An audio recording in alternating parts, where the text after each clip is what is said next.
வணக்கம் centum app student, நான் உங்கள் கவிலன். நம்ம சென்டம் ஆப்ல டெய்லியும் கரண்ட் அஃபேர்ஸ் பார்த்துட்டு இருக்கோம். ஆனுவல் பிளானர் விட்டாச்சு. TNPSC group 1, group 2 and group 4க்கு ஒரு எக்ஸாமுமே ஒவ்வொரு மாதம் கேப்பில் வரப்போகுது. செப்டம்பரில், அக்டோபர், அதுக்கப்புறம் டிசம்பரில் வரப்போகுது. ஸோ இது எல்லாத்துக்கும் சென்டம் ஆப்பில் காம்போவா இது எல்லா எக்ஸாமுக்கும் சேர்த்து அனைத்து கிளாஸும் ப்ளஸ் டெஸ்ட் பேட்சோட சேர்த்து ஒரு காம்போவா 15,000 பேக்கில் 1 இயர் அன்லிமிட்டெட் டெஸ்ட் பேட்ச் உண்டு. அப்புறம் இதில் டவுட் கிளியரன்ஸ் உண்டு. அட் த சேம் டைம் ஒவ்வொரு சிலபஸ் வைஸாக ஒவ்வொரு டாப்பிக்கா இதில் மெயின்ஸ் எக்ஸாம் கிடையாது. Only group 1 prelims, group 2 prelims, அதுக்கப்புறம் குரூப் 4க்கு எல்லாத்துக்கும் சேர்த்து ஒரே பேக்காக 15,000ல் ஒரு கோர்ஸ் எடுத்துகிட்டு வந்திருக்கோம். ஸோ கீழே தெரிகிற நம்பருக்கு கால் பண்ணி உங்களை என்ரோல்மெண்ட் பண்ணிக்கங்க. ஜனவரி 1லேருந்து டாபிக் வைஸாக, சிலபஸ் டாபிக் வைஸாக கிளாஸ் ஸ்டார்ட் பண்ண போகிறோம். எல்லா கிளாஸுமே நான் தான் எடுக்க போகிறேன். ஸோ ரொம்ப டீட்டெயில்டு கிளாஸாக இருக்கும். அது ஆன்லைனில் ப்ளஸ் ரெக்கார்ட் கிளாஸஸ் வரும். ஸோ உங்களுக்கு விருப்பம் இல்லைங்க, இதில் என்ரோல்மெண்ட் பண்ணிக்கங்க. 1 இயர் நம்ம கூட ட்ராவல் பண்ண போகிறோம். டெஃபினட்டாக இதில் பாஸ் பண்ணுறதுக்கு 100% கேரண்டி உண்டு. ஓகேவா? வாங்க இன்னைக்கு உண்டான கரண்ட் அஃபேர்ஸ் பார்ப்போம். டிசம்பர் 18க்கு உண்டான என்னென்ன இம்பார்ட்டன்ஸ் விஷயம்லாம் இருக்கு அப்படின்னு பார்ப்போம். ஃபர்ஸ்ட், விக்ஷித் பாரத் ரோஜ்கர் மற்றும் அஜீவிகா மிஷன் அப்படின்னு சொல்லிட்டு சொல்றாங்க இல்லையா? இது என்ன அப்படின்னு பார்த்தீங்கன்னா, அதாவது ரூரல் எம்ப்ளாய்மெண்ட் ப்ரோக்ராம், அதாவது Mahatma Gandhi rural employment programme 2005 வந்தது. ஸோ அது என்னன்னா எக்கனாமிக் அண்டு ஃபினான்ஷியல் இன்க்ளூஷனுக்காக ஆரம்பிக்கப்பட்டது தான். ஓகேவா? கிராமப்புறங்களில் உள்ளவங்களுக்கு, அன்ஸ்கில்டு ஒர்க்கர்ஸ்க்கு 100 நாள் வேலை வாய்ப்பு திட்டம் கொடுத்தது தான் இது. அதை என்ன சொல்லியிருக்காங்க அப்படின்னா, இதுக்கு இப்ப நேத்தி கூட சொல்லியிருந்தோம், ஒரு பேர் இதுக்காக மாத்திருக்காங்க அப்படின்னு சொல்லிட்டு ப்ரொபோசல் வந்திருக்குன்னு சொல்லிட்டு. நேத்தி வீடியோ பார்த்தவங்க, ஸோ உங்களுக்கு கரண்ட் அஃபேர்ஸ் தெரிஞ்சவங்க கீழே கமெண்ட் பண்ணுங்க என்ன பேர் மாத்திருக்காங்க, எம்என் ரேகாவுக்கு என்ன பேர் மாத்திருக்காங்க அப்படின்ட்டு. ஸோ விக்ஷித் பாரத் ரோஜ்கர் மிஷன் மசோதா 2025 சப்மிட் பண்ணியிருக்காங்க. ஓகேவா? கிராமப்புற மக்களுக்கு ஆண்டுதோறும் எத்தனை நாட்கள் வேலை வழங்குவதற்கான சட்டப்பூர்வ உத்தரவாதம் வழங்குறது அப்படின்னு பாத்தீங்கன்னா, முன்னாடி 100 நாள், இப்போ அதுல இருந்து எத்தனை நாள் மாத்திருக்காங்க அப்படின்னு சொல்லிட்டு பார்ப்போம். இதுல எத்தனை நாள்ல மாத்திருக்காங்க அப்படின்னு சொல்லிட்டு பாத்தீங்கன்னா, இப்போ 100 நாளா இருந்தது 125 டேஸ், அதாவது 125 நாளா மாத்திருக்கிறாங்க. ஓகேவா? முன்னாடிலாம் இப்பெல்லாம் சேலரி 250 கிட்டத்தட்ட வந்துருச்சு. ஆக்சுவலா எக்ஸாக்ட் சேலரின்னு பாத்தீங்கன்னா 240. ஓகேவா? சேலரி இது எதுக்காக இந்த எம்என் ரேகா ஸ்கீம் வந்துச்சு அப்படின்னா, அன்ஸ்கில்டு லேபர் இருப்பாங்க, அதுக்கப்புறம் வேலையில்லா திண்டாட்டத்தை போக்கணுங்கிற மெயின் நோக்கத்தோட தான். ஓகே, வீட்டு வேலை மற்றும் அஜீவிகா மிஷன், இந்த Viksit Bharat guarantee for Rozgar and Ajeevika mission Gramin bill 2025 யார் இன்ட்ரோடியூஸ் பண்ணது எங்க அப்படின்னா, லோக்சபா மக்களவையில இந்த மசோதா, இந்த பில்லை அறிமுகப்படுத்தி இருக்கிறாங்க. இந்த மசோதா கிராமப்புற குடும்பங்களுக்கு ஒவ்வொரு ஆண்டும் 125 நாட்கள் கூலி வேலைவாய்ப்பை சட்டப்பூர்வமாக உத்தரவாதம் செய்யறதா இந்த பில்லோட மெயின் நோக்கமே. இதுதான், அதாவது 100 நாள் வேலைவாய்ப்பு திட்டம். இதுக்காக எவ்வளவு பணம் அவங்க கேட்டிருக்காங்க அப்படின்னா, 95,000 கோடி ரூபாய்க்கு மேல் செலவிடுவதாக உறுதியை அளிச்சிருக்காங்க. ஓகே, இந்த பில் 125 நாள் வேஜ் எம்ப்ளாய்மெண்ட் கொடுக்கறதுக்கும், அக்ரிகல்ச்சர் அண்ட் ஃபார்மர் வெல்ஃபேர், யார் இந்த இதோட ministry of rural development, agriculture and farmer வெல்ஃபேருக்காக இருக்கிற மினிஸ்டர் யார் அப்படின்னா சிவராஜ் சிங் சௌஹான். ஓகேவா? அவரோட தலைமையில தான் இந்த மசோதா வெளியே வந்திருக்கு. மகாத்மா காந்தி தேசிய ஊரக வேலைவாய்ப்பு உத்தரவாத சட்டத்தின் கீழே இது எப்ப நடைமுறைக்கு வந்தது அப்படின்னா 2005 செப்டம்பர் 2005. அப்போதைக்கு அது 100 நாள் வேலைவாய்ப்பா இருந்தது. இப்ப 125 நாளா மசோதா மாத்தி இருக்கிறாங்க. அடுத்த கொஸ்டின் இது பாருங்க. சமீபத்தில் நியமனம், இது சயின்ஸ் அண்ட் டெக்ல வரும். ஓகே, இது சயின்ஸ் அண்ட் டெக்ல வரும். நியமிக்கப்பட்ட இந்திய கடற்படையின் 2வது MH-60R ஹெலிகாப்டர் படைப்பிரிவின் பெயர் என்ன அப்படின்னு சொல்லிட்டு கேட்டிருக்காங்க. இந்த படைப்பிரிவோட பேரு INA 335. ஓகேவா? INAS 335 சொல்லுவாங்க. இந்தியன் நேவி கமிஷன் அந்த இதுதான் சொல்றாங்க. இது ஸ்குவாட்ரன் கூட சொல்லுவாங்க. ஓகேவா? சோ இந்த படைப்பிரிவு INAS 335 என நியமிக்கப்பட்டு ஆஸ்பிரேஸ் என்று அழைக்கப்படுறாங்க. இந்த அதாவது ஆஸ்பிரேஸ் அப்படின்னு சொல்லிட்டு இந்த கமிஷனை கூப்பிடுவாங்க. இந்த ஸ்குவாட்ரன், அதாவது ஸ்குவாட்ரன்னா ஹெலிகாப்டர் தான், இந்த ஃபைட் ஹெலிகாப்டர், ஃபைட் ஜெட் இதெல்லாம் வந்து ஸ்குவாட்ரன் தான் சொல்லுவாங்க. ஸோ இதை ஸ்குவாட்ரன் கூட கூப்பிடுவாங்க. ஸோ இதுக்கு பேர் என்ன வச்சிருக்காங்க அப்படின்னா INS 335க்கு ஆஸ்பிரேஸ் அப்படின்னு சொல்லிட்டு வச்சிருக்காங்க. இது எங்க நடந்திருக்கு அப்படின்னா கோவாவில். ஓகே, இந்த MH-60R ஹெலிகாப்டர் என்னென்னலாம் வந்து ஃபியூச்சர்ஸ் இருக்கு அப்படின்னா மாடர்ன் சென்சார் இருக்கு, அவியோனிக்ஸ்ன்னு சொல்லிட்டு ஒரு புது விதமான தொழில்நுட்பத்தையும் கொண்டு வந்து இதுல பிக்ஸ் பண்ணியிருக்கிறாங்க. ஸோ இது இப்போ உள்ள காலங்களுக்கு ஏற்பட்ட மாதிரி டெக்னாலஜி வைஸ்டா இது இருக்கு. ஓகே,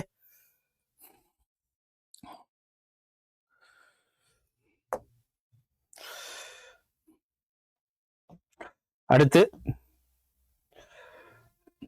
98வது அகாடமி விருதுகளில் சிறந்த சர்வதேச திரைப்பட பிரிவுல இந்தியாவை சேர்ந்த படமும் ரோல் ஆயிருக்கு. அந்த ஒரு படத்துக்கு பேர் என்ன அப்படின்னா ஹோம் பவுண்டு. இந்த படம் லிஸ்ட் ஆயிருக்கு. ஓகேவா, இந்த படத்தோட டைரக்டர் யாரு அப்படின்னு சொல்லிட்டு கேட்டீங்கன்னா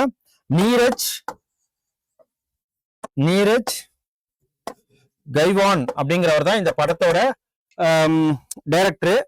ஸோ இந்த படத்துல லிஸ்ட் பண்ணதுனால, இந்தியாவோட முதல் படம் லிஸ்ட் ஆனதுனால இது ஆஸ்காருக்கும் வர்றதுக்கு சான்சஸ் இருக்கு.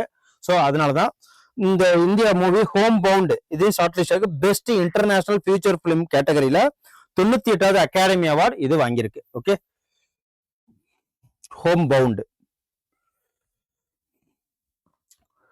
இந்த படத்தோட டைரக்டர் யாரு? நீரஜ் கைவான் இயக்கிய ஹோம் பவுண்ட் ஆஸ்கார் 2026 சர்வதேச திரைப்பட பிரிவில் இறுதி பரிந்துரைக்கு தகுதி பெற்ற 15 படங்கள்ல இதுவும் ஒன்று. ஓகேவா, 98வது அகாடமி அவார்ட்ஸ் எப்போ நடக்க போகுதுன்னா March 15, 2026. ஸோ இதுதான் இந்த படத்தோட மெயின் விஷயமே. அப்புறம் அடுத்தது ஏக்தா எக்ஸசைஸ், அதாவது மிலிட்டரி எக்ஸசைஸ். ஏக்தா கூட்டு ராணுவ பயிற்சி எந்த நாடுகளுக்கு இடையில நடக்குது அப்படின்னு பார்த்தீங்கன்னா இந்தியாவுக்கும் மால்தீவ்ஸ்க்கும். ஸோ இது வந்து என்னன்னு சொல்லுவாங்கன்னா ஏக்தா 2025. ஸோ மிலிட்டரி எக்ஸசைஸ் இது இந்தியா மற்றும் மாலத்தீவுகளுக்கு இடையே நடக்கிற எக்ஸசைஸ். இந்தியா மாலத்தீவ்ஸ்க்கு 2017 ஃபர்ஸ்ட் இந்த எக்ஸசைஸ் ஆரம்பிச்சது. இப்போ வரைக்கும் 8th எடிஷன் இப்ப நடக்குது. ஓகேவா, 8th எடிஷன் இப்ப நடக்குது. ஸோ 8th எடிஷன் இப்ப நடக்குது. இந்தியா மற்றும் மாலத்தீவுகள் ஏக்தா 2025 2017 நடக்குது. இந்திய கடற்படையின் கடற்படை தளபதி இதுல இருந்திருக்கிறாரு. அப்புறம் அட்மிரல் தருண் சோப்தி அவரும் இதுல கலந்திருக்கிறாரு. ஓகேவா, நேஷனல் டிஃபென்ஸ் ஃபோர்ஸ் இந்திய navy and Maldives national defence force இவங்க 2 பேரும் சேர்ந்துதான் இந்த மிலிட்டரி எக்ஸசைஸை நடத்தி இருக்கிறாங்க, கண்டக்ட் பண்ணியிருக்காங்க. அதுக்கப்புறம் இவங்க வந்து 25 மீட்டர் துப்பாக்கி சுடும் போட்டியில கோல்டு மெடல் வாங்கியிருக்கிறாங்க. எங்கன்னா நியூ டெல்லியில. இவங்க பேர் என்ன அப்படின்னு பாத்தீங்கன்னா மனு பாக்கர்னு சொல்லுவாங்க. இவங்க 25 மீட்டர் இந்தியாவோட சீனியர் மோஸ்ட் உமன் கேட்டகரியில 25 மீட்டர் பிஸ்டல் சுடுதல் போட்டியில இவங்க என்ன பண்ணிருக்காங்க அப்படின்னா கோல்டு மெடல் அடிச்சிருக்கிறாங்க. ஸோ புதுதில்லியில நடைபெற்ற 68வது தேசிய துப்பாக்கி சுடும் சாம்பியன்ஷிப் போட்டியில மனு பாக்கர் பதக்கங்களை வென்றிருக்காங்க. மனு பாக்கர் எந்த போட்டியில அப்படின்னா துப்பாக்கி சுடும் போட்டியில தான். சீனியர் உமன் 25 மீட்டர் ஸ்போர்ட்ஸ் பிஸ்டல்ல இவங்க கோல்டு மெடல் வின் பண்ணியிருக்கிறாங்க. ஓகேவா, அவங்க மட்டும் இல்லாம இன்னும் சில பேர் இதுல வாங்கியிருக்காங்க. சிம்ரன் பிரீத் கவுர் விரார் வென்ற தங்க பதக்கம் வந்து அவங்க சீனியர் மோஸ்ட்னா இவங்க ஜூனியர்ல வாங்கியிருக்கிறாங்க. ஓகேவா, அதுக்கப்புறம் டாக்டர் கரண் சிங் துப்பாக்கி சுடும் மைதானத்துல தான் இந்த போட்டி நடைபெற்றிருக்கு. அப்புறம் ஜூனியர் பெண்கள்ல 25 மீட்டர்ல தான் இவங்க வாங்கியிருக்கிறாங்க. யாரு? சிம்ரன் பிரீத் கவுருங்கிறவங்க. அது மட்டும் இல்லாம யார் வெண்கலம் வெள்ளி எல்லாம் வாங்கியிருக்கிறாங்க அப்படின்னு பாத்தீங்கன்னா கர்நாடகாவை சேர்ந்த திவ்யா TS அவங்க வந்து வெள்ளி பதக்கத்தை வாங்கியிருக்கிறாங்க. திவ்யா TS. அதுக்கப்புறம் அஞ்சலி சௌத்ரி சீனியர் பிரிவுல வெண்கல பதக்கம் வென்றிருக்கிறாங்க. ஸோ மற்ற நாடுகளும் இதுல இந்த ஸ்போர்ட்ஸ் பிஸ்டல்ல வாங்கியிருக்கிறாங்க. ஸோ மனு பாக்கர் தான் இதுல சீனியர் மோஸ்ட் 25 மீட்டர் பிஸ்டல்ல கோல்டு சாம்பியன் எடுத்திருக்காங்க. ஸோ வேற விளையாட்டு நிகழ்வுகள்லாம் இதுல டெய்லி நம்ம இந்த மாசம் ஃபுல்லா பார்த்தது தான். ஸோ இப்போதைக்கு இதுல ஸ்குவாஷ் உலக கோப்பையில யார் வென்றிருக்காங்க அப்படின்னு பாத்தீங்கன்னா இந்தியா தான் வென்றிருக்கு, ஹாங்காங்கை வீழ்த்திட்டு. அப்புறம் ஜஸ்பிரீத் பும்ரா 100 விக்கெட்ஸ்க்கு மேல எல்லா போட்டியிலையும் எடுத்திருக்கிறாரு. அதுக்கப்புறம் ஜெருசலம் மாஸ்டர்ஸ் 2025 பட்டம் அர்ஜுன் எரிகேசி வாங்கியிருக்கிறாரு. அப்புறம் கேலோ இந்தியா பல்கலைக்கழக விளையாட்டு சண்டிகர் பல்கலைக்கழகம் வாங்கியிருக்கு. ஸோ இதெல்லாம் டெய்லியும் பார்க்கறது தான். அடுத்த question, prime minister president Droupadi Murmu அவர்கள் என்னன்னா விஜய திவாஸ்னு சொல்லிட்டு நேற்று பார்த்தோம் இல்லைங்களா, பரம்வீர் சக்ரா டிசம்பர் 16 அன்று புதுதில்லியில விஜய திவாஸ் முன்னிட்டு ஜனாதிபதி மாளிகையில என்ன நடந்திருக்கு அப்படின்னா வீர் தீர்க்கா பரம்வீர் தீர்க்கா திறந்து வைக்கப்பட்டிருக்கு. இது ஒரு மியூசியம் மாதிரி. ஓகேவா, இது என்ன அப்படின்னா இந்தியாவுல எந்த ஆர்மி அண்ட் நேவி ஏர்போர்ஸ்ல வீர தீர ஹீரோ அவங்களோட சாக்ரிஃபைஸ அதுக்கப்புறம் வந்து போரிட்டு இந்தியாவுக்காக எந்த அளவுக்கு அவங்க வீர தீர செயலை செஞ்சிருக்காங்களோ அவங்களுக்கு பரம்வீர் சக்ரா அப்படிங்கிற உயர்ந்த இராணுவ அவார்டு பரம்வீர் சக்ரா. அதை யாரெல்லாம் வாங்கினாங்களோ அவங்கள பிளேஸ் பண்ணி ஃபியூச்சர்ல வர்ற உங்க ஸ்டூடெண்ட்ஸ்க்கும் அப்புறம் இந்திய சிட்டிசன்ஸ்க்கும் எல்லாருக்குமே இவங்களோட தியாகமும் தெரியணும், இவங்களோட ஹீரோ ஆக்டிங் தெரியணும். ஸோ அதெல்லாம் தெரியணுங்கிற வகையில தான் இந்த பரம்வீர் தீர்க்கா திறந்து வைக்கப்பட்டிருக்கு. ஓகேவா, இது வரைக்கும் எத்தனை பேர் பரம்வீர் சக்ரா வாங்கியிருக்காங்க அப்படின்னு சொல்லிட்டு இந்த இதை கேட்டாங்கன்னா 21 பேர், 21 மெம்பர்ஸ் சோல்ஜர்ஸ் சொல்லலாம். சோல்ஜர்ஸ் பரம்வீர் சக்ரா அவார்டு வாங்கியிருக்காங்க, பரம்வீர் சக்ரா அவார்டு வாங்கியிருக்கிறாங்க. ஓகே, டிசம்பர் 16 புதுதில்லியில விஜய திவாஸ் முன்னிட்டு இதை ஓபன் பண்ணியிருக்காங்க. பரம்வீர் சக்ரா விருது வாங்கின 21 பேரின் உருவ படங்களையும் காட்சிப்படுத்த இந்த காட்சியகம் ஓகேவா மியூசியம் மாதிரி இதை ஆரம்பிச்சிருக்காங்க. இதுக்கு பேர் என்னன்னா வீர் திர்கா அப்படிங்கிறது பேரு. ஓகே, இதுல யாரெல்லாம் கலந்துக்கிட்டாங்க அப்படின்னா டிஃபென்ஸ் மினிஸ்டர் ராஜ்நாத் சிங், அப்புறம் சீனியர் மிலிட்டரி லீடர்ஷிப் எல்லாத்திலையும் உள்ளவங்க இதுல கலந்துக்கிட்டாங்க.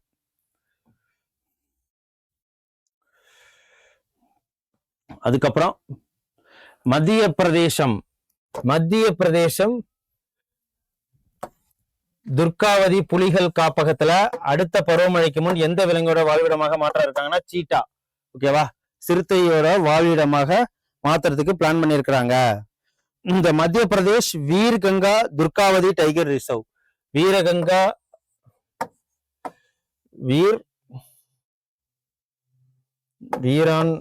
வீராங்கா துர்காவதி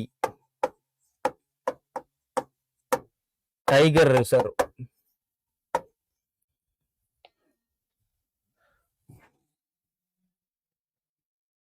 டைகர் ரிசர்வ் எங்க வந்து பிளான் பண்ணியிருக்காங்க அப்படின்னா சிறுத்தையோட வாழ்விடமாக மாற்றத்துக்கு பிளான் பண்ணியிருக்காங்க.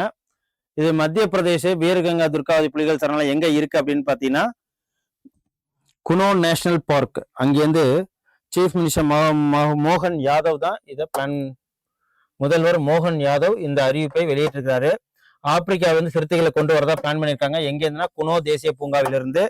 ஸோ இந்த காப்பகத்தின் மேம்பாட்டிற்கு மாநில அமைச்சரவை கொள்கை அளவில் ஒப்புதல் அளிக்கிறதுக்கு சொல்லியிருக்கிறாங்க. ஓகே, குனோ நேஷனல் பார்க் இது வரைக்கும் கரண்ட்லி ஹோம் டு 28 சீட்டா இருக்கு. காந்தி சாகர் சாங்சுவரியில 2 சீட்டா இருக்கு. அங்கேருந்து கொண்டு வரதான். ஓகேவா, ஜனவரி 2020 போட்ஸ்வானால இருந்து கொண்டு வர போறாங்க.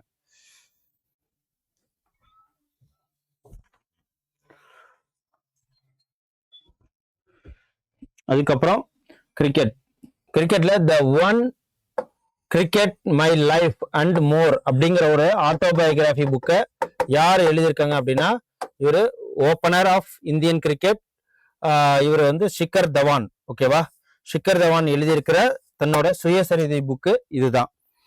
The one cricket my life and more அப்படிங்கிற ஒரு ஆட்டோபயோகிராஃபி புக்கை ஷிகர் தவான் எழுதியிருக்கிறாரு. ஓகே,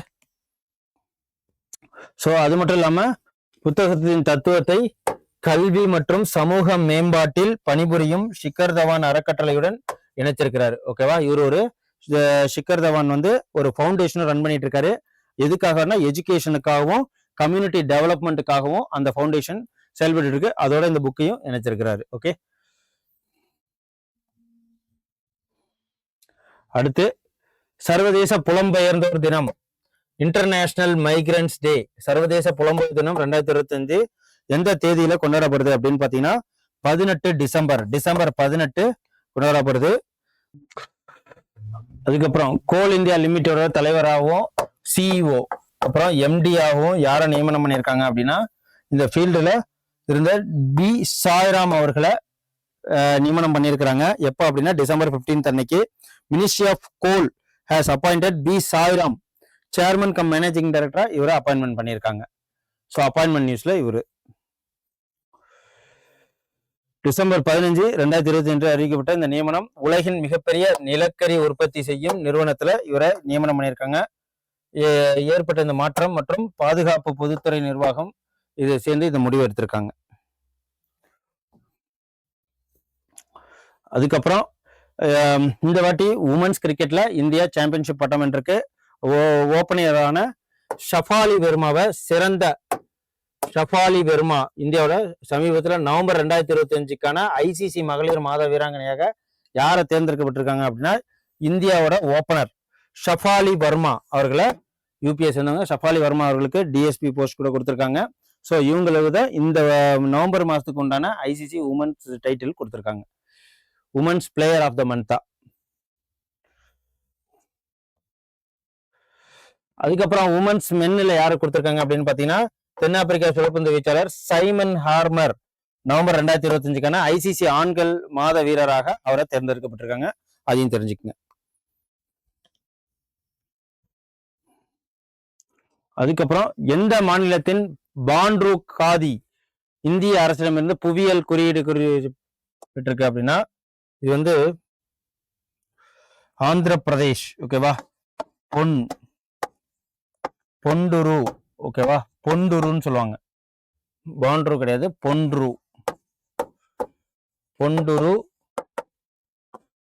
பொண்டுரு காதி அப்படிங்கிற இந்த துணி வகைகளை இப்ப நம்மள்ட்ட காஞ்சிபுரம் இந்த பட்டு சில்க்ஸ் எல்லாம் இருக்கு. அதே மாதிரி இந்த மாதிரி இந்த சுங்குடி சேலைகள்லாம் இருக்கு இல்லைங்களா, அதே மாதிரி இங்க ஆந்திர பிரதேச இருக்கிற பொண்டுரு காதி அப்படிங்கிறத ஜிஐ டேகா அறிவிச்சிருக்காங்க.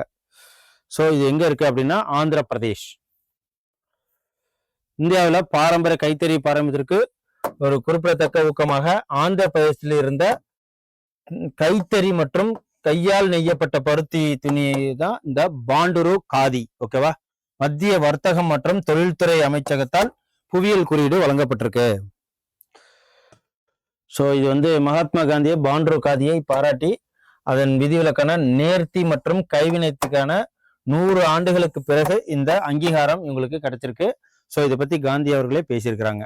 ஸோ பாண்ட்ரு காதி என்பது ஒரு பாரம்பரிய கைத்தறி மற்றும் கையால் நெய்யப்பட்ட பருத்தி துணி. ஓகேவா, மிக நுண்ணிய அமைப்பு மற்றும் நீடித்து நிலைக்கும் உள்ள ஒரு துணி வகைகள் தான் இந்த பாண்டுரு காதி. ஓகேவா, இன்னைக்கு உண்டான கரண்ட் அஃபேர்ஸ் அவ்வளோதான். மொத்தம் 12 கொஸ்டின்ஸ் பார்த்துருக்கோம். உங்களுக்கு ரொம்ப யூஸ்ஃபுல்லாக இருக்கும்னு நம்புறேன். ஸோ நாளைக்கு ஒரு இம்பார்ட்டன்ட் கரண்ட் அஃபேர்ஸில் உங்களை வந்து சந்திக்கிறேன். நன்றி, வணக்கம். Send a map. You dare to dream, we care to accomplish.